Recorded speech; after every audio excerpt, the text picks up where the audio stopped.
Our story today is called To Build a Fire. It was written by Jack London. The man walked down the trail on a cold gray day. Pure white snow and ice covered the earth for as far as he could see. This was his first winter in Alaska. He was wearing heavy clothes and fur boots, but he still felt cold and uncomfortable. The man was on his way to a camp near Henderson Creek. His friends were already there. He expected to reach Henderson Creek by 6 o'clock that evening. It would be dark by then. His friends would have a fire and hot food ready for him. A dog walked behind the man. It was a big gray animal, half dog and half wolf. The dog did not like the extreme cold. It knew the weather was too cold to travel. The man continued to walk down the trail. He came to a frozen stream called Indian Creek. He began to walk on the snow-covered ice. It was a trail that would lead him straight to Henderson Creek and his friends. As he walked, he looked carefully at the ice in front of him. Once he stopped suddenly, and then walked around a part of the frozen stream. He saw that an underground spring flowed under the ice at that spot. It made the ice thin. If he stepped there, he might break through the ice into a pool of water. To get his boots wet in such cold weather might kill him. His feet would turn to ice quickly. He could freeze to death. At about 12 o'clock, the man decided to stop to eat his lunch. He took off the glove on his right hand. He opened his jacket and shirt and pulled out his bread and meat. This took less than 20 seconds, yet his fingers began to freeze.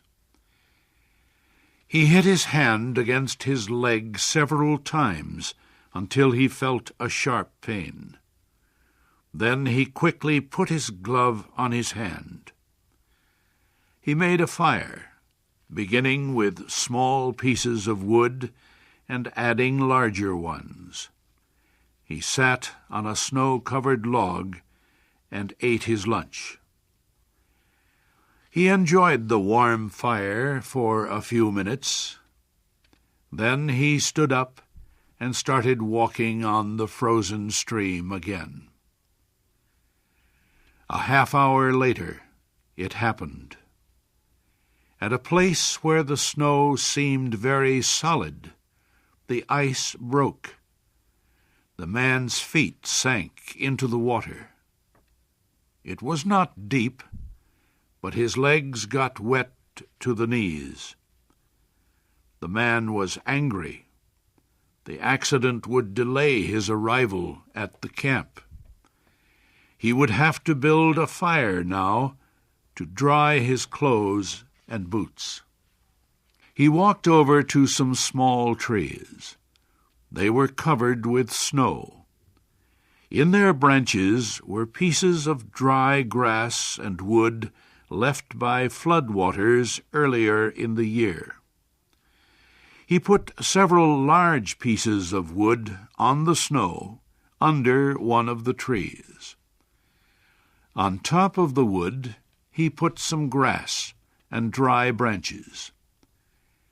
He pulled off his gloves, took out his matches, and lighted the fire.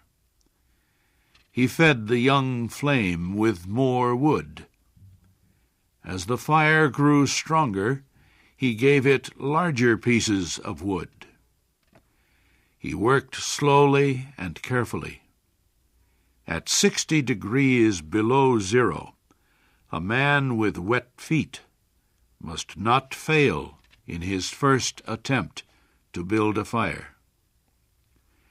While he was walking, his blood had kept all parts of his body warm.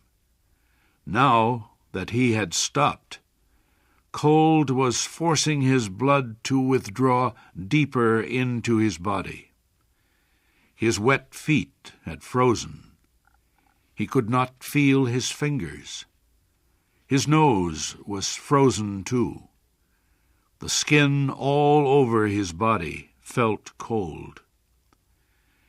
Now, however, his fire was beginning to burn more strongly. He was safe.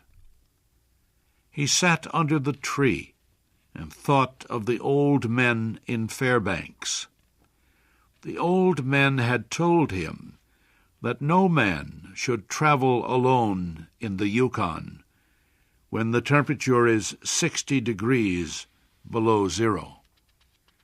Yet here he was. He had had an accident. He was alone. And he had saved himself. He had built a fire. Those old men were weak, he thought. A real man could travel alone.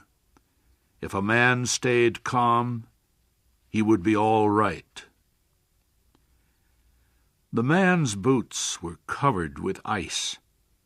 The strings on his boots were as hard as steel. He would have to cut them with his knife. He leaned back against the tree to take out his knife. Suddenly, without warning, a heavy mass of snow dropped down. His movement had shaken the young tree only a tiny bit, but it was enough to cause the branches of the tree to drop their heavy load. The man was shocked. He sat and looked at the place where the fire had been. The old man had been right, he thought. If he had another man with him, he would not be in any danger now. The other man could build the fire. Well, it was up to him to build the fire again. This time he must not fail. The man collected more wood. He reached into his pocket for the matches, but his fingers were frozen. He could not hold them. He began to hit his hands with all his force against his legs.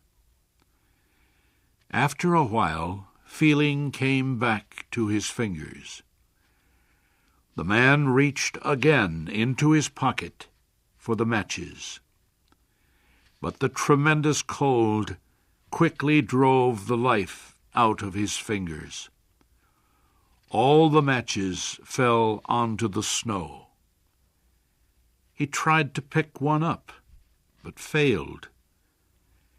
The man pulled on his glove and again beat his hand against his leg. Then he took the gloves off both hands and picked up all the matches. He gathered them together. Holding them with both hands, he scratched the matches along his leg. They immediately caught fire. He held the blazing matches to a piece of wood. After a while, he became aware that he could smell his hands burning. Then he began to feel the pain.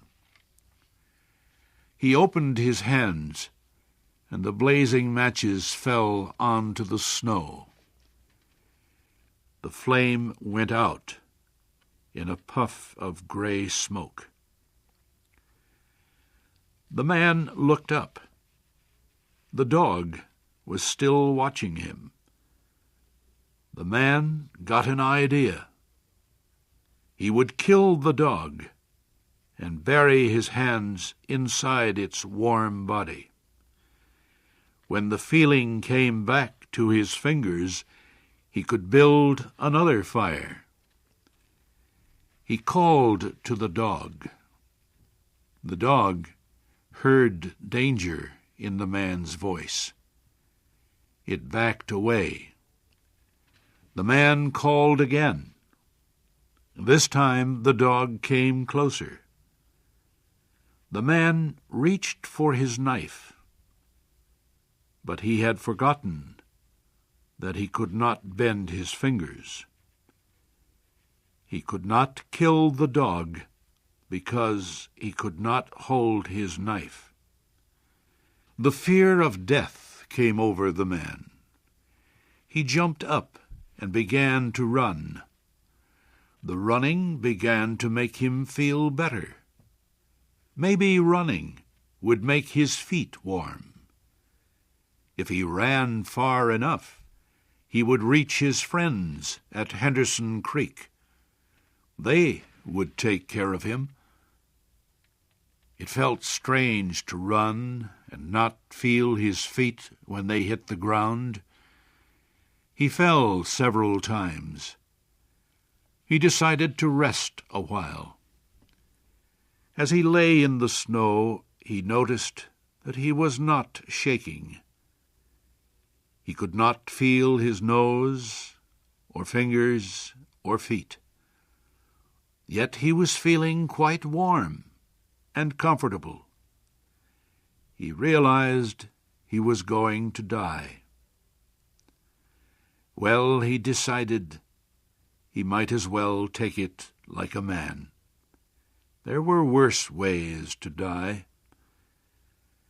The man closed his eyes and floated into the most comfortable sleep he had ever known. The dog sat facing him, waiting. Finally, the dog moved closer to the man and caught the smell of death. The animal threw back its head.